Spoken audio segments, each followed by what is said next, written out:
Adik Jerry Aditya, Capo Bang Parasari tak pernah absen mendukung timnya di turnamen bola voli PBVSI Badung. Semangatnya tak pernah luntur dalam mendukung Bang Parasari meski sampai set kelima. Dengan gayanya yang nyentrik, energik dan juga berisik, dia terus berkoar-koar. Tujuannya mengajak rekan supporter lain memberikan semangat kepada tim yang bertanding. Hal itu tak lepas dari istilah capo yang disandangnya. Capo merupakan sebuah istilah dari bahasa Italia yang kurang lebih berarti pemimpin supporter. Berbekal botol minuman yang telah kosong, karyawan bagian kredit di bank tersebut berapi-api ketika Parasari memperoleh poin. Ia bertugas berteriak, memberi komando, kemudian supporter yang lain mulai mengikutinya.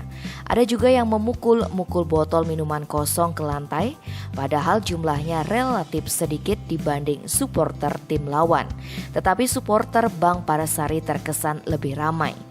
Jerry Aditya memaparkan sebenarnya dia ikut tergabung di tim voli Bang Parasari karena cedera kaki. Jerry ditunjuk menjadi koordinator supporter. Meski tak ada chants atau nyanyian khusus yang dikumandangkan, tetapi dengan prinsip sedikit tapi berisik, maka untuk urusan kegaduhan dia lebih unggul dari supporter tim lainnya. Namun dia menandaskan hal itu bukan untuk cari sensasi, tetapi sebagai cara untuk memicu teman-temannya agar ikut mendukung. Pria asal Banjar Basang Tamiang Kapal ini menuturkan, dia menjadi capo karena sering menjadi komentator di setiap poli gala desa. Jadi untuk urusan berisik tak ada kendala. Dengan cara itu dia berharap Bang Parasari bisa keluar sebagai juara di turnamen bola voli PBVSI Badung ini. Tim Bali Express melaporkan.